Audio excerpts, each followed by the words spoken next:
अब ईरान उस तरफ बढ़ चला है कि उसके पास एटॉमिक पावर पजेस करने वाली बात ये it is matter of just weeks और मंथ्स में भी, और इसीलिए इसका इलाज अभी आवश्यक है। ये बात इन्होंने अभी एक एपिसोड में हाल के दिनों में कही ही थी और ये हो गया। सर ये तो ऐसा लग रहा है जैसे आप लोगों को सुन रहे हो लोग। एक्चुअली दिनेश, ये तो होना ही था।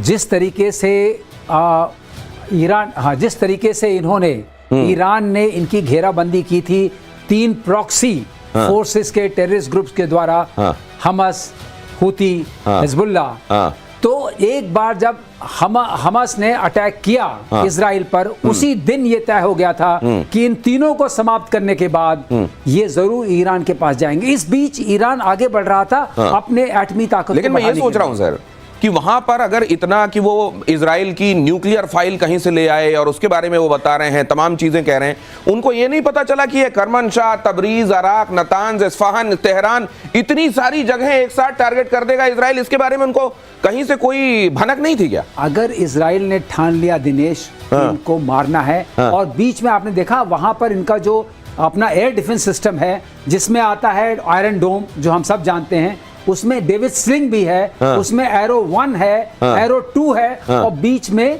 थर्ड भी आ गया है। अब ये जो हम बता रहे हैं, देखिए, इन जगहों ये अपने को डिफेंड कर सकते हैं, राइट, और अगर ये अपने को डिफेंड कर सकते हैं तो इनको अटैक कर सकते हैं। तो ये जो है सर अराक, ये नतांज, ये जहां पर ये घूमता हुआ दिखाई दे रहा है ना, ये थ्रेट वाला, ये न्यूक्लियर थ्रेट वाला, रेडिएशन वाला, बहुत इंपॉर्टेंट एरिया इनका है। नतांज तो बड़ा इंपॉर्टेंट है। अराक, ये मेजर गौरव आर्य, आपने कहा कि it is now or never for the world as far as Iran is concern, और ये सुन लिया गया, इसकी गूंज लगता है दुनिया में चली गई। दिनेश, मैं आपको बताता हूँ, ये मैं काफी समय से कहता चला आया हूँ और मैं करीब 1 साल से कह रहा हूँ, ये एक्चुअली डिले हो गया। ये बहुत पहले हो जाना चाहिए था।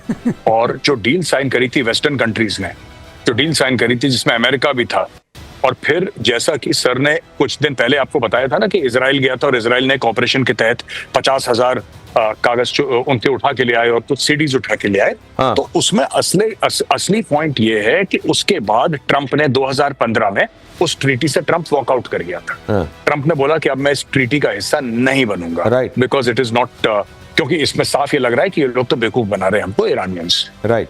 तब से और उसके पहले से इजराइल ये कहता चला आया है कि अगर आप देखिए, अगर आप हमास को रोकना चाहते हैं, हिजबुल्लाह को, हुथियों को रोकना चाहते हैं, और पूरे मिडिल ईस्ट को अगर आप स्टेबल करना चाहते हैं, तो इसमें असली कलेश की जड़ ईरान है। आपको ईरान को ठोकना पड़ेगा। आज की तारीख में ईरान जितना डैमेज कर रहा है आपको, ये देखिए, ईरान डैमेज कर रहा है, और ईरान के पास न्यूक्लियर वेपन्स नहीं है आज की तारीख में। आप ये सोचिए कि जिस दिन ईरान के पास न्यूक्लियर वेपन्स होंगे, कश्मीर में फिर से वो तंजीमें खड़ी कर सकता है, करेगा। ये रेडिकल रेजिम है। It's a danger. A nuclear Iran is danger not to just the entire world, it is also a danger to India. ये केवल दुनिया के लिए खतरा नहीं है, भारत के लिए ये बहुत बड़ा खतरा है। मेजर गौरव आर्या ये कह रहे हैं कि बल्कि इस कार्रवाई, अब एक बात और मैं समझना चाहता हूं, ये देखिए जरा, ईरान को डोनाल्ड ट्रंप की सीधी धमकी, न्यूक्लियर डील को लेकर ट्रंप ने ईरान को धमकी दी, इजराइल से डील करो नहीं तो तबाही होगी, इजराइल के पास कई खतरनाक हथियार हैं, डील का विरोध करने वाले ईरानी मारे गए, ये कहा है डोनाल्ड ट्रंप। अब ये डोनाल्ड ट्रंप इसमें भी बड़ा जी प्ले कर रहे हैं। एक तरफ वो कह रहे हैं अमेरिका का कोई लेना देना नहीं, अमेरिका का इसमें कोई हाथ नहीं है, ये सब इजराइल ने किया है। दूसरी तरफ वो कह रहे हैं जल्दी डील करो, इजराइल के पास खतरनाक हथियार हैं। ये ट्रंप क्यों हर गुजरते दिन के साथ और अबूझ होते जा रहे हैं मेजर गौरव आर्य? देखिए, सब ऐसा है। मैं आपको साफ सीधी बात बता दूं, जो खतरनाक हथियारों की बात कर रहे हैं, अभी सर ने थर्ड के बारे में बात करा, सर से ये भी पूछिए कि थर्ड दिया किसने उनको। ठीक है, ये जो पेट्रियट 1, पेट्रियट 2, एरो, ये जितने भी सिस्टम्स है ना, I mean let's be honest, ये America is the biggest arm supplier to Israel. पहली चीज ये है, इजराइल खुद भी अपने बनाता है, डेविड स्लिंग है, आयरन डोम है, these are all domestically produced by Israel, तो ऐसी बात नहीं है। लेकिन इजराइल को बहुत ज्यादा हथियार दे रखे हैं अमेरिका ने, पहली चीज। दूसरी चीज ये है कि ट्रंप इसमें भी क्रेडिट ले रहा है। जैसे ट्रंप ने बोला था ना, मैंने सीजफायर करवा दिया इंडिया पाकिस्तान के बीच में, यहाँ पे भी अपना बिल फाड़ रहा है ट्रंप। यहाँ पे भी कह रहा है देखिए, आप डील कर लीजिए, अगर आपने डील, इसमें डील हो ही नहीं सकती। ट्रंप को यह पता होना चाहिए कि इसमें डील हो ही नहीं सकती, इट इज इम्पॉसिबल। आप अगर आज $500 अरब का चेक दे देंगे ना ईरान को और बोलेंगे कि ये $500 अरब है, ईरान तब आपकी बात नहीं मानेगा। उसको पता है कि उसका सर्वाइवल विदाउट न्यूक्लियर वेपन्स नहीं है। वो इस नहज पर दुनिया को ले चुका है। आज की तारीख में ईरान की मजबूरी बन गई है न्यूक्लियर वेपन्स। आज की तारीख में ये मजबूरी, अब ये अमेरिका को देखेगा किस तरीके से, ईरान किस तरह से पढ़ने। अच्छा, ये भी कह दिया गया है हमारे जितने भी इंटरेस्ट्स हैं इस पूरे इलाके में उनकी तरफ ईरान बिल्कुल देखे भी नहीं, हमारा कोई हाथ नहीं है। फिर ये भी कि इसको साइन कर दो नहीं तो इसके नतीजे बुरे हो जाएंगे। ये क्या दिखाना चाह रहा है अमेरिका? दिनेश, एक बात पक्की है कि इजराइल के पास जो भी हथियार हैं, हाँ। उसमें जो टेक्नोलॉजी है और जो चिप्स हैं, जो कंप्यूट पावर है, वो उन देशों से आती है जिनसे अमेरिका जिनके ऊपर इन्फ्लुएंस कर सकता है। तो जो भी वहां प्रोडक्शन होता है वो सारा का सारा अमेरिकन सहयोग उनके संबंध से होता है। और दूसरी चीज, इनके पास जो जहाज है F-35 जिसको लेकर के वहां गए, उन्होंने अटैक किया है, वो भी अमेरिकन ही जहाज है, क्योंकि ये जहाज नहीं बनाते हैं। और वहां पर इस तरीके से घूम रहे हैं अमेरिकन जहाज। अभी मैं किसी से बात कर रहा था, जैसे कि कोई एयर ट्रैवल हो रहा है, सारे के सारे ईरान के ऊपर F-35 छाए हुए हैं। और जहां तक ये लग रहा है कि ये कैंपेन आज नहीं रुकने वाला है दिनेश, ये कैंपेन कम से कम 2-3 हफ्ते चलेगा। और जब तक ये शक्ति खत्म नहीं होती इनकी बनाने की, तब तक इजराइल मारता ही रहेगा। बहुत बड़ी बात कह रहे हैं पीके श्रीवास्तव। यहां प्रतिशोध में जो बोला जाता है उसको आप होते हुए देखते हैं। प्रतिशोध में यह कहा गया था कि ईरान का अब मेजर गौरव आर्या के शब्दों में अब उसकी चूड़ी टाइट करने का वक्त आ गया है, बल्कि देर हो रही है और ये चूड़ी टाइट हो गई। अब पीके श्रीवास्तव कह रहे हैं कि ये आप सोच रहे हैं कि अगर ये दिस फार नो फर्दर, ऐसा नहीं है। इसके अलावा आप देखेंगे ये लंबा चलने वाला कैंपेन है। और एक बात और मुझे याद आ रहा है, एक पहलवान, मेजर गौरव आर्या एक पहलवान मुझे याद आ रहा है, वो दूसरे पहलवान की छाती पे चढ़ा हुआ था, उसको मार भी रहा था और रो भी रहा था। लोगों ने कहा ये क्या कर रहे हो?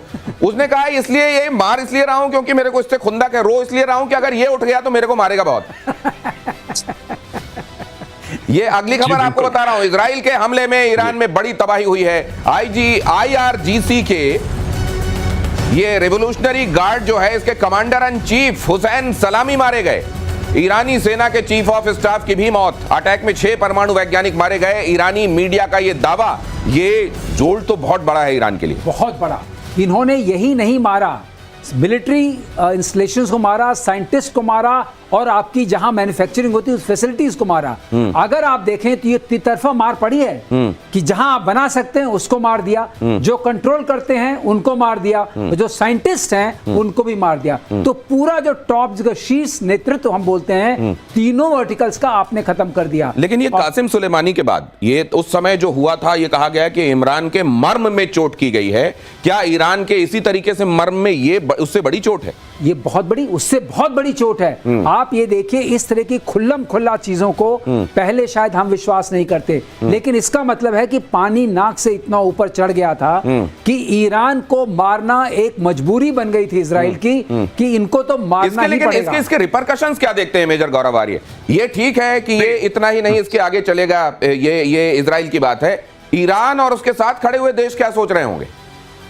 देखिए साहब, अरब देश तो सपोर्ट करते हैं, अरब देश तो ताली बजा रहे होंगे चुपचाप, साइलेंट ताली, जिसमें वॉल्यूम आप जीरो कर देते हैं, फिर आप जोर से चीयर करते हैं और तालियां बजाते हैं। सऊदी अरब में, UAE में, हर जगह जश्न मनाया जा रहा होगा कि ठीक मारा। मैं एक और बात कहना चाहता हूं कि अमेरिका को जो 24 घंटे ये लगता है ना कि डील हो जाएगी, ये डील व्हील के, और ये इजराइल जो है ईरान को, क्योंकि इजराइल, आप ध्यान रखिएगा, Israel is a middle eastern country. Israel middle east में है, इजराइल इन लोगों के बीच में रहता है, इजराइल को पता है कि ईरान कैसे सोचता है, और इजराइल काफी समय से कहता चला रहा है कि ये डील वील का चक्कर छोड़िए, आप इनको ठोकिए सीधा।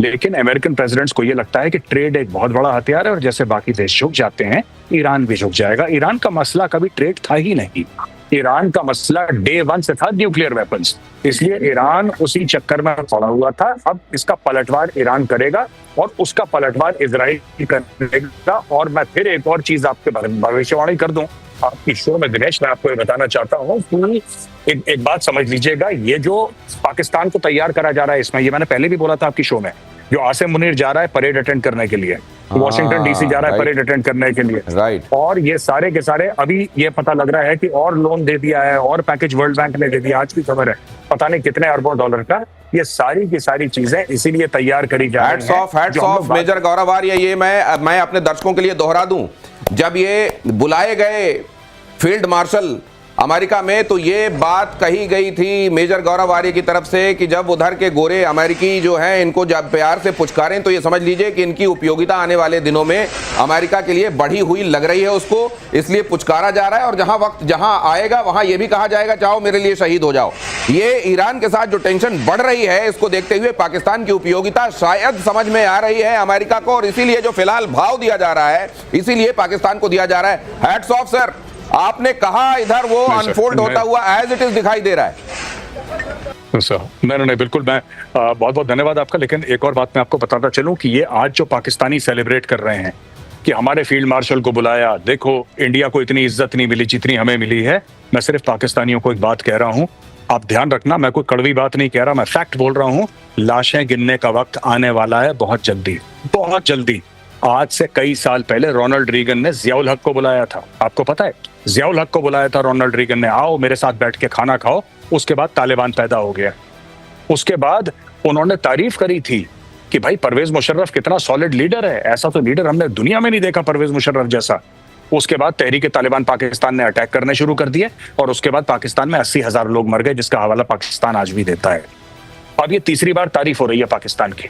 अब Pakistan is on a hat trick.